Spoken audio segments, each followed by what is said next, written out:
Okay, ready? 3, 2, 1.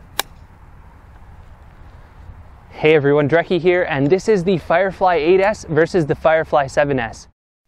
Right, so I'm working on my live audio quality, and I'm not there yet, but as you can see, it's coming along, so let's just start this over. This is the Firefly 8S versus the Firefly 7S. Both of these cameras are advertised as being 4K capable, so it may not be immediately clear what the differences between the two cameras are, and why you'd want to spend more money on the Firefly 8S. Just look at the two cameras. The 7S has a really cool dual screen setup, whereas the 8S does not, so what are the differences? Well, let me just say that internally these cameras are extremely different. The 7S is based on a Novatech processor, which is not actually capable of real 4K. It's only capable of a cropped 4K resolution of 2880 by 2160 at 24 frames per second, versus the 8S, which is capable of true 4K at 30 frames per second.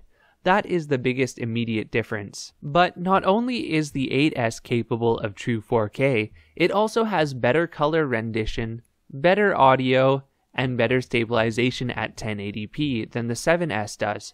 So there are a lot of compelling reasons to purchase this camera over the 7S. Let's start the review with some of the similarities then.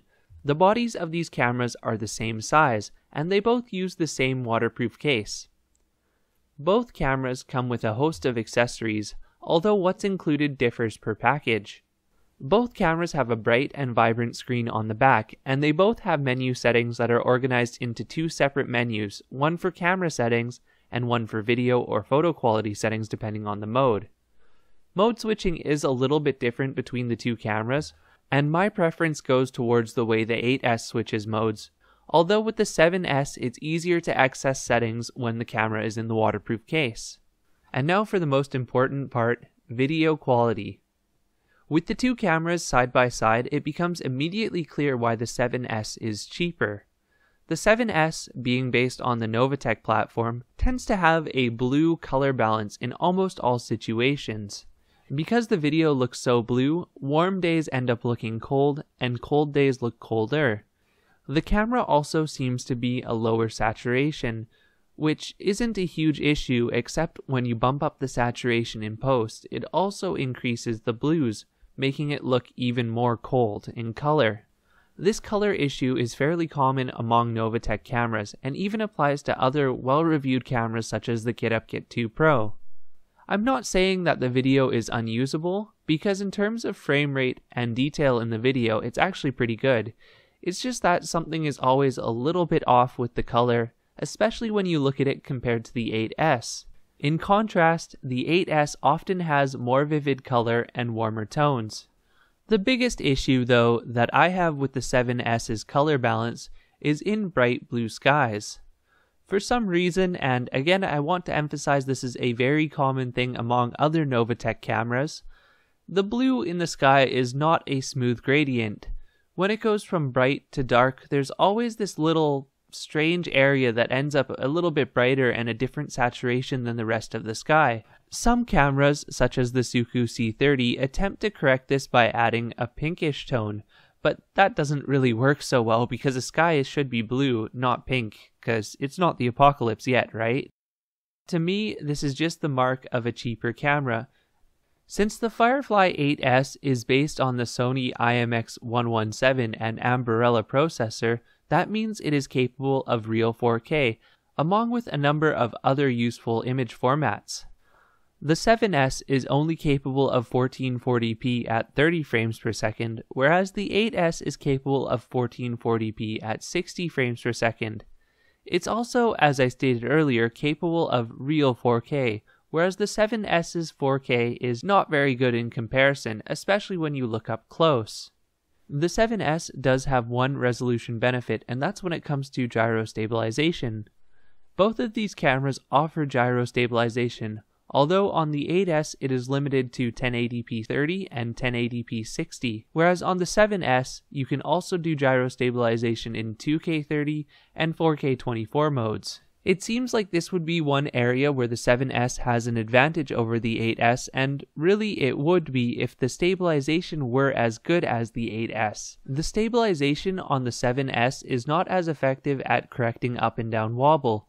Check out this comparison with the cameras mounted to my bike handlebars and you'll see the immediate difference between the 8S and the 7S, especially if we slow it down.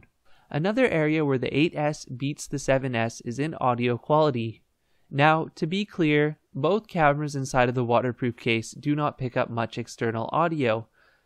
However, the 8S at least does have a feature where you can adjust the microphone volume between 50 and 100%. Inside of the waterproof case, you're able to hear more audio with the 8S than you are with the 7S, and there's more potential to boost the audio louder so you can hear clearer. Although the best audio that I've seen in the cheap True 4K cameras so far is still the Thai T5e. Here's what the audio sounds like.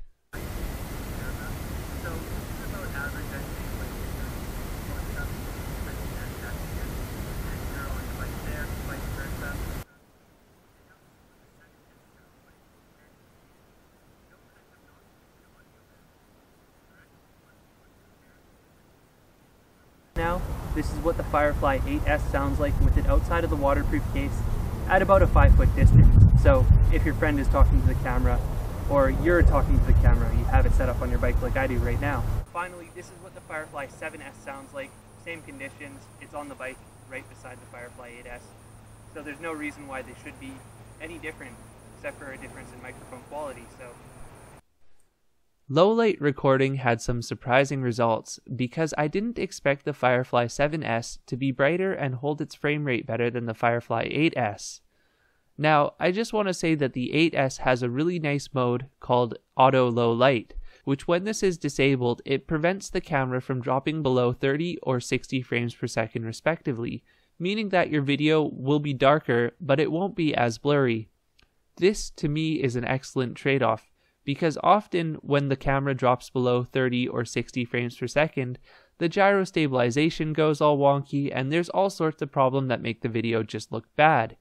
But for the sake of this comparison, I turned Auto Low Light on because that would be the default setting on the 7S as well. And the results are, well, the 7S does manage to hold its frame rate better, meaning the video is smoother and more detailed overall.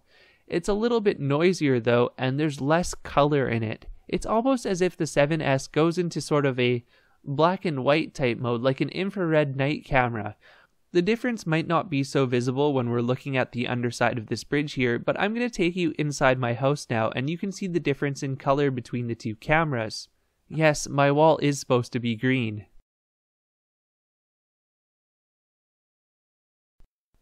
Still photos from both cameras are a true 12 megapixel resolution, meaning that there is approximately the same amount of detail in both photos. However, the Firefly 8S has more dynamic range. The increase in dynamic range means that bright highlights and dark shadows have more detail in them compared to the 7S. As well, the 7S's blue color balance is still visible in many photos. In conclusion, it should be pretty clear which camera I favor. The Firefly 7S does have its place, but the 8S just kicks its butt in most situations. The 8S is real 4K and has a much more pleasant color balance. In my opinion, this increase in performance is worth the extra money, especially if you can find it on sale.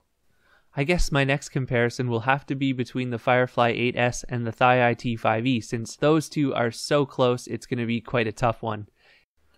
Thank you for watching, and thanks to GearBest for supporting this video by sending me the cameras to review. I've put their links in the description, so if you do end up purchasing this camera, you can support me at no extra cost to you by using one of those links.